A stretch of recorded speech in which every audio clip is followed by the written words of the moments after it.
What's up everybody, Coach Mills here, coming at you with a brand new Halo Infinite video. And while there are some good players at Halo, there are some great players even. There are a select few Halo Pro players that are known as the gods of Halo because they are so damn freaking good and they could absolutely dominate any game they're in. And one of the best is undoubtedly Lucid, and in this video he drops freaking 74 kills. You heard me right, 74 kills, and there's so much we can learn from his gameplay. So we're gonna break it all down so that you can learn exactly what you need to incorporate in your games to climb to high ONYX and beyond. But go to the GameLeap website right now for more in-depth pro breakdowns, tips and tricks, map guides, strategy courses. We got it all on the GameLeap website, so do yourself a favor and check it out right now down below. Now, right off the bat, Lucid is going to show a really great gunplay fundamental. He's going to slide across the gap and pre-scope. This is something that you want to do very often, where you are pre-scoping angles before you are actually peeking them, so that if there's an enemy there, you're already ready to shoot at them first. Now, there's no enemy here, but that doesn't mean you shouldn't incorporate this fundamental every single time, because if there is an enemy here, it's going to be really easy for you to get first shot on them and effectively trade damage better. Now, next up, Lucid is going to secure that Bulldog, and he's really going to showcase some of the power level of this weapon, where he's going to first tuck in and hold here. He's tucking in really tight as to avoid grenades, and as an enemy comes and slices the pie of the corner, he's going to get a free shot on them, and he's going to chase them here and finish them off. Even though Lucid misses a shot here, he still easily wins the 1v1, and that's really showcasing what the Bulldog can do if you hold tight angles with it because of its fast fire rate and burst damage. Now in this next engagement, watch how he engages the enemy near A site, and then he's going to spray the enemy and jump onto this right box. Now, as he wins the aim duel, the enemy is going to leave or try to run away, and this is why he got up on the box in the first place, not only to slightly mess up the enemy's crosshair placement, but now he's at a slight elevated surface so he can execute the slide tech, where he runs off the object. Right before he hits the ground, he executes that slide to where he gains a giant burst of momentum if you time it correctly, which he does, allowing him to fly across and catch that enemy and also finish off the other enemy that is low. He's going to be able to get a kill on both of them, and then he's going to tuck in to heal. This is a really great example of the slide tech in action, because a lot of people, when we brought up the advanced movement tech, people were like, hey, that's hardly ever going to come up in my fights. But if you do it like Lucid did, where you set yourself up for the slide tech preemptively, you always have that option to chase an enemy if they want to run away. Now, next up, he's going to drop and challenge the spawner that spawned Cafe, but when another enemy joins the mix, he's going to dip right out. And this is one of the big takeaways for you. If you're ever in a disadvantaged fight, make sure that you dip out right away. There's no point in trying to potentially trade, but oftentimes, even if you're up against two players, you're going to not kill either of them. And if you trade, you really cap your impact. And if you want to carry your teammates, you need to get more than one kill per life. You can't just be taking trades every single fight. And because Lucid is very close to natural cover, very close to a clamber that gets him out of there, that really gives him the flexibility to leave, which is something that you should think about rather than just flying off this ledge way out in the open, giving himself no options to run away. He only drops down, so he's right next to cover so he can run very easily. Now he's actually going to back away from a future engagement, and he's going to finish off an enemy that is ally meleeed, and then he's going to wrap back mid and push the enemy jumping, missing this ledge. Now he's going to bounce a grenade and peek the enemy at the same time, getting a perfect on the enemy. Now, there are really two very important takeaways that you need to take from this and apply to your gameplay. First off, Lucid doesn't dramatically aim with the right stick that much unless the enemy moves sporadically, like jumping for instance, and lets the aim assist work properly. Oftentimes, players are missing way too many of those shots because they're trying to fight against the aim assist using their right stick for very, very tiny movements when you are actually hurting your own accuracy, especially when we're talking about slight variations in the enemy's movement. So don't go crazy with that right stick. Next up, he actually only got this kill because he peeked mid when he was not even fully healed. I mean, look at his health when he peeked mid here.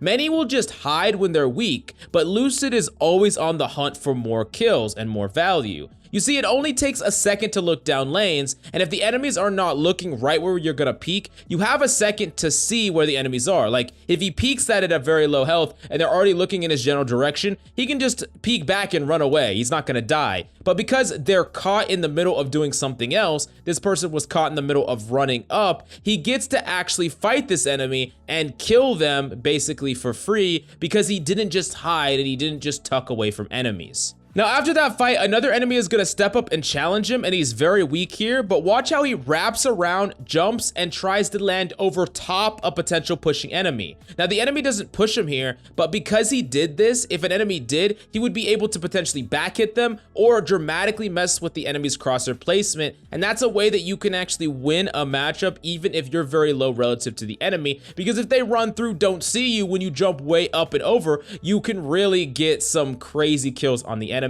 And it's something that you should start incorporating a lot in your games, especially when you have no other option. It's way better than trying to take a 1v1 directly when you're weak and the enemy's full. Now for this next sequence, it's just completely insane and showcases why Lucid is one of the best in the freaking game. Watch how he scopes in, steps out to the right, and sprays right off the bat that enemy right there behind the pillar. He's gonna take a step back behind cover and then step back out and spray again. So he did 2 pumps into the enemy, and then he's gonna push forward to the pillar and he's gonna do the exact same thing, but this time he's jiggle peeking and spraying from the left side. So basically the enemy got sprayed twice from their left and then twice from their right. This enemy gets killed out of nowhere, and the enemy basically took some damage or traded some damage with Lucid, and then they're ready for the other peek, but they get peeked from the other side and they just get completely destroyed. This is amazing fundamental, really amazing mix-up on the enemy's crosshair placement, and allows them to get a kill right off the bat. Now, notice how he throws a grenade left and then peeks right. You might think that this grenade is for no reason, but it's actually not. You might be like, hey, why is he throwing a grenade in a place that he's not even fighting? Well, this is an AoE grenade, or an area effect, or an area denial grenade, where if an enemy runs at that grenade, they're gonna take a giant blast. So even if they wrap the corner trying to challenge Lucid, he's gonna be able to win that matchup. Even if they melee him, he's gonna hear them, he's gonna be able to turn and fight them and win. Now, if there's an enemy there, right where his grenade is, and they try to run out, he's gonna be able to shoot them in the back and get a really easy kill. Or if there's no enemy there altogether, he gets to safely challenge the right without the fear of the left at all. This basically helps him in all the 3 scenarios if there's an enemy in that left cubby, moving to that left cubby, or just not there at all. Any way that breaks down, he wins here, and it's all because he threw an AoE grenade preemptively. Now he's gonna finish the guy on the right side and move back to the left, but notice how he chose to fight with his team overhealing. The enemy is focused on the first person they're fighting, and because he goes in, even though he's weak, he goes in with his ally. Him and his ally both get to live here, and this is something that is incredibly important. You need to make sure, especially if an ally is fighting an enemy, that you enter that fight at all costs. It is incredibly important, especially if it's a true 1v1 between your ally and the enemy. The reason that you do this is the ally is super tunnel visioned on getting the kill of the first person they're fighting, and if you enter that fray, you can kill them and both you and your ally can both heal. You're not waiting to heal and then letting your ally die and then entering and get the cleanup kill. That's trading 1 for 1. You're trying to enter the fight so that you can kill the enemy before the enemy kills your ally. The enemy's not gonna kill you even if you're weak, especially because they're focusing on your ally. As long as you are confident in your mechanics and hit your shots, it is far better to enter that fight rather than tucking away, running away, and trying to heal. Next up, he uses proper spacing to let him easily play versus a shotgun.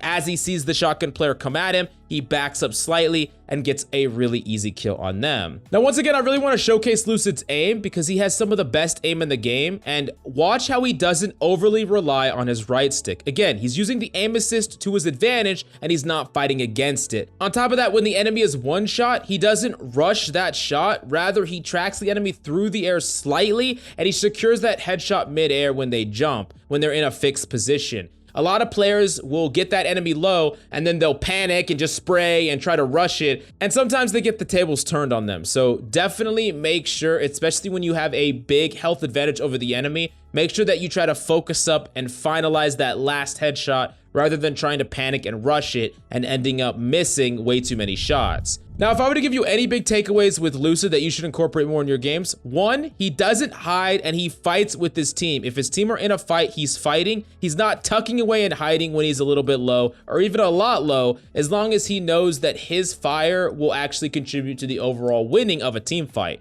Two, he's very flexible with the sandbox. He'll grab weapons all across the map. Whether it's the Sentinel Beam, the Spanker, or the Plasma Sniper, he will grab all the weapons on the map and utilize them very specifically towards their strengths and route across the map appropriately to that weapon's effective range. And the last thing is, he's a master of movement, not only knowing things like the slide tech, but setting up their engagements in a way where he can utilize it the best to chase enemies who run away. Really great stuff from Lucid, and I think it showcases a lot of things that we can learn and apply to our games to access even the tiniest bit of his impact. But go to the GameLeap website right now for more pro breakdowns. We break down pro matches, players, strategy guides, map courses. We have it all on the GameLeap website, so do yourself a favor and go check it out right now down below.